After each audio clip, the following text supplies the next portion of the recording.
nahay magaalada Ankara. waxa ay soo taraya eedeymaha musuqmaasuqa gaabiska abaaraha iyo tacadiyada ay xukuumadda deegaanka Soomaalida ku kacayso. mar kale warkan waxa inoo eegay wariye Khadar Al-Soos. xukuumadda deegaanka Soomaalida ayaa lagu eedeynayaa inay noqotay mid ku mashquulsan musuqmaasuq iyo adeegista danaha axmaarada iyo inay bilowday tacadiyo ka dhana shacabka Soomaaliyeed oo toddobaadyadii ugu dambeeyay magaalooyinka waaweyn dad badan lagu xidhxidhay. Cabdisayid Macallin Yuusuf oo u waramay Karamarda TV ayaa sheegay in xukuumadda madaxweyne Mustafa ay mas'uul ka tahay wixii soo gaadhay madaxweynayaashii hore ee deegaanka Soomaalida, gaar ahaan madaxweynihii hore ee deegaanka Khadar Macallin oo dhawaan sheegay inuu ka baqayo shirqool. Cabdisayid oo aanu marka hore wax ka weydiinay xaaladda guud ee deegaanka ayaa ku jawaabay sidan. bismillahir rahmanir rahim. haddii aan ka hadlo xaaladda deegaanku waxay maraysaa meel xasaasi ah oo aad u adag, taasoo xilliga ay ku soo aaday marka la fiiriyo runtii noqonaysa mid haba yaraatay aan loo sii dulqaadan karin marka laga eego dhinacyada siyaasadda, nabadgelyada, dhaqaalaha, abaarta, xiriirka xabashida iyo waxyaabo kale oo dhowr oo deegaanka haatan ka jira iyo xidhayga iyo xadgudubka dadka loo geysanayo. waxa uu deegaanku marayaa mid ama meel aad halis u ah. haddii aan soo qaato 3 sano u dambeysay waxaa deegaanka ka jiray maamul kaasoo ku caanbaxay musuq iyo been abuur ay haba yaraatee ayna runta ka sheegaynin wax walba oo xaalad kasta oo jirta. haddaan tusaale u soo qaadanno, marka musuq intuu baahay dadka ama siyaasiyiintu ay ka hadlaan ee ay maamulka weydiiyaan, jawaabta ka timaada waxay tahay wax walba waanu qabanaynaa, tanaanu qabanaynaa, ayna waxba ka jirin. haddaba haddii aan dib ugu laabto arrinta xidhiirka xabashida iyo deegaankeenii, waxaad moodaa qodobkaa waxaan usoo hormarsanayaa maadaama uu yahay midka ugu adag ee mustaqbaliyan ina saamaynaya. waxaa fiican dadkeennu inay aad uga feejignaadaan islamarkaana ay arrintaa tallaabo ka qaadaan. xabashidu deegaankeenna 4 sano u dambeysay wuxuu u ahaa meel ay usoo guuraan oo ay isku dayaan inay soo degaan. facility badanna maamulka Mustafa Cagjar uu sameeyey iyaga oo isku dayay inay deegaanka isku ballaariyaan, isula qaybiyaan magaalooyinka waaweyn ee Jijiga, Goday, Dhagaxbuur iyo Qabridahare. magaalooyinkaasi waxay u badnaan doonaan hadday islan kusii socdaan in dadkeena laga bato oo ay amxaaradu ka badato si hadhow deegaankeenu uu dhaqan guur u gaaro oo ay amxaaro ugala wareegto islamarkaana siyaasadahooda xagjirka ay uga furiyaan. arrintaas waxaa sabab u ah Mustafa iyo maamulkiisa kaasoo bahwadaag laha amxaarada bahwadaagta uu leeyahay Mustafa waxaa lagu meelayn karaa 2 waxyaabood. midi waxa weeye xidhiirka caadiga ee dhexmara bulsho ama dawlad iyo dawlad. midna waxaan dhihi karaa xidhiirkaasi ma wuxuu noqon karaa mid siyaasadeed mise mid dhalasho. xidhiirka bulshooyinka dhexmara ama dawladaha dhexmara inta badan wuxuu ahaadaa mid si siman loo kala faa'iidaysto oo dawladaha ama hay'adaha ama shucuubtu ay si siman danta dhinacan iyo midda dhinaca intii laysu dheelitiro si dheelitiran ay uga wada faa'iidaystaan. taasi deegaankeena ma ka jiraa? waa maya. wuxuu yahay mid u faa'iideynaya amxaarada oo qura.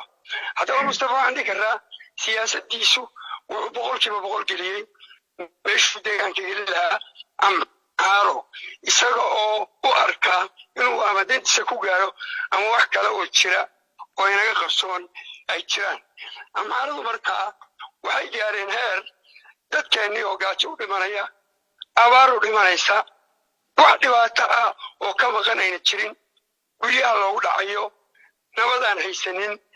in amxaar la yidhaahdo amxaar hebel baa ka soo barakacay deegaanka Gondar oo Jijiga yimid oo madaxweynaheena la kulmo oo uu u ballan qaado dejin iyo guri uu sameeyo. halka qolaji intaasoo sana ay deganaayeen ee uusan maalin iska xilsaarin dhibaatada halkaa ka jirta islamarkaana uuna isku dayin inuu dadka halkaa degan waxa uma haba yaraatee uu u sameeyo. haddaba markaad aragto waxa ka dambeeya Mustafa waxaad fahmaysaa waxaan inuu yahay wax ka weyn xiriir laba bulsho dhex mara. waxaa jira markaa qiyaas kale anugu ama aanan u dhihi karaa waxaa jira xiriirka Mustafa iyo Amxaaradu uu ka weyn yahay mid laba bulsho dhex mara. interestiga uu ka leeyahay Mustafa Amxaaradana way ka weyn tahay. waxaana aragno dhan waxaana dadkeena uga imaanaya dhib aad weyn ayaan qabaa dhanka abaarta. abaarta waxaa keena laba siyaabood. sideedaba abaartu waa mid dabiici ah oo si dabiici ah u timaada ama waa mid ku timaada maamul xumo iyo iska xilsaaran la'aan. haddaba abaarta meesha ka timid 3 sano u dambeeyay waa la arkay dhibaatada meesha ka socota. dadkeenu way arkayeen, way la socdeen, dowladdu way arkaysay, hay-adaha caalamiga way ka digayeen. abaartan deegaanka ku habsatay ee gobollada Afdheer, Shabeelle 9 gobol baan dhihi karaa ku habsatay waxay ahayd mid maamul xumo iyo wax isdabamari ku timid. sababtoo haddii loo diyaar garoobi lahaa waa laga baaqsan lahaa. dhulkeenu wuxuu leeyahay 5 webi iyo 15 tog oo seasonal ah kuwa xilliga roobka rogmada. 5 webi iyo 15kaas tog haddii si fiican looga faa'iidaysto oo Mustafa intuu Facebook iyo waxaan macal lahayn iyo Amxaaru amaanay iyo uu ku mashquuli lahaa, haddii uu ku mashquuli lahaa inuu abaarta wax ka qabto waxay ahaan lahayd mid dadkeenana badbaadisa, abaartana xajrigeeda dib u dhigta. abaartan hadda marka waxaan ku micnaynaynaa mid ku timid maamul xumada, xilkas la'aanta iyo keenisnimada uu Mustafa 4 sano u dambeeyay deegaanka ku maamulayay. abaarahan oo kale way soo mareen dadkeena iyagoo weliba ka xun, laakiin waa laga badbaadiyey ayaan dhihi karaa. aniguna waxaan usoo joogay abaaro badan oo sida tii daba dheer oo kale cibrigaygu wuu igu simay, waana ogaa heerkay taagan tahay.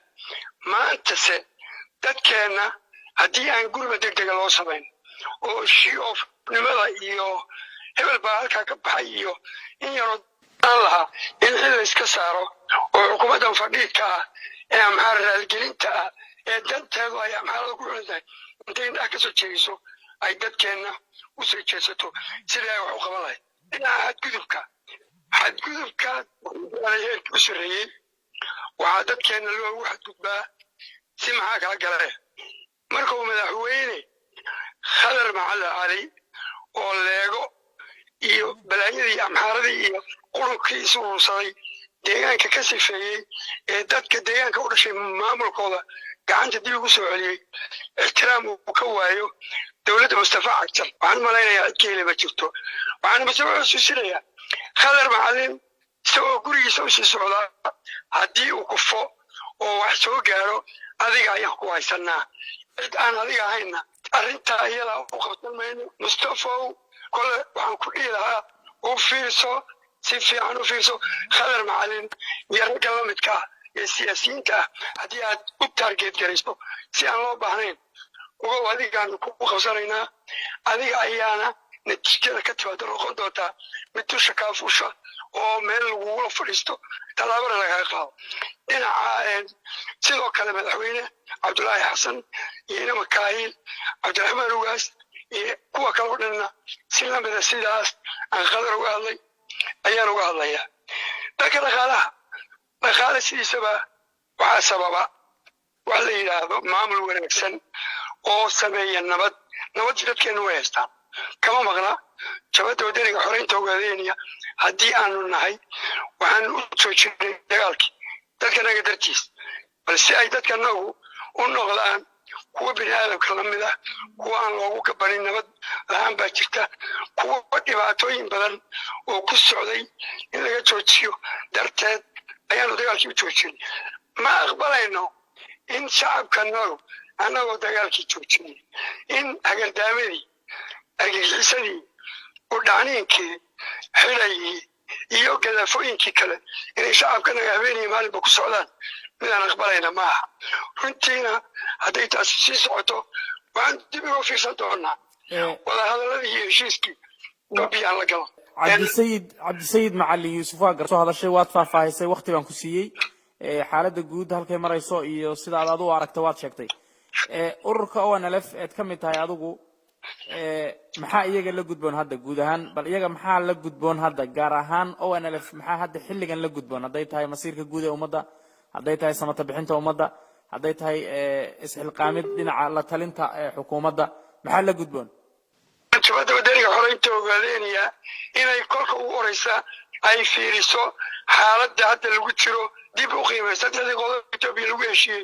waxaa ka mid ahaa in kow nabad ay jabadu nabad kusoo dabaasho hubkana dhigto in shacabkanagu iyo jabadu ay si nabada mabaadi'dooda ku gudan karaan iyaga oo u xor ah inay meel walba gaari karaan isla markaana mabda'aas si nabada uga fushan karaan cabdisayid taa waan fahanay waad sheegtay dhaliisha guud ahaan ka jirta deegaanka xukuumadda waxay ka gaabisay waxay ku fashilantay waad sheegtay ONLF xilligan maxaa la gudboon doorka ONLF ee xilligan muxuu yahay hadda iyaga marka ONLF wadaadu ka mid tahay ma la dhihi karaa eedaynta Mustafa iyo muxuu ahaayay aad bay hadda ugu mashquulsan yihiin laftirkooda iyaga laftooda waxay ahayd haddii ay arkaan xukuumaddu halkay taalo in iyaga ay isxilqaamaan oo jaaliyadaha abaabulaan qurbaha oo gudaha shacabka abaabulaan oo beesha caalamka la hadlaan oo baaqaq soo saaraan sidii dadka loogu gurman lahaa abaarta looga samata bixin lahaa wali laftooda doorkiini waad ka gaabinaysaan ma la dhihi karaa waa suuragal ilaa marka la fiiriyo xaaladdu meeshay taagan tahay iyo waxaa jira marka inaan jaaliyaadka dibadda ku abaabulo inay dadkanaga taageeraan xaaladda abaarta inaanu ka dhaadhicino iyo xaaladahan kale ee kusoo kordhay dhammaantood waanu ku tala jirnaa dhaliishana waanu qaadanaynaa wax allaala wixii dhiman ee xagganagaanu diyaar baanuna inaanu iska helsaano doorka ONLF waxaa weeye inay shacabka kolka ugu horeysa ku abaabusho waxay xaq u leeyihiin iyo waxa looga baahan yahay waxay aqbali karaan iyo waxayna aqbali karin jabada wadaniga xoreynta ogaadeenaya shawxo waxay ujeedadeedu ahayd danta dalka iyo dadka taas oo ay weli wado waxayna mar walba ahaanaysaa mid shacabka deegaanka Soomaalida guud ahaan ku abaabusha kula talisa ku khasabta maamulka ka jira inay shacabkaasi xuquuqdooda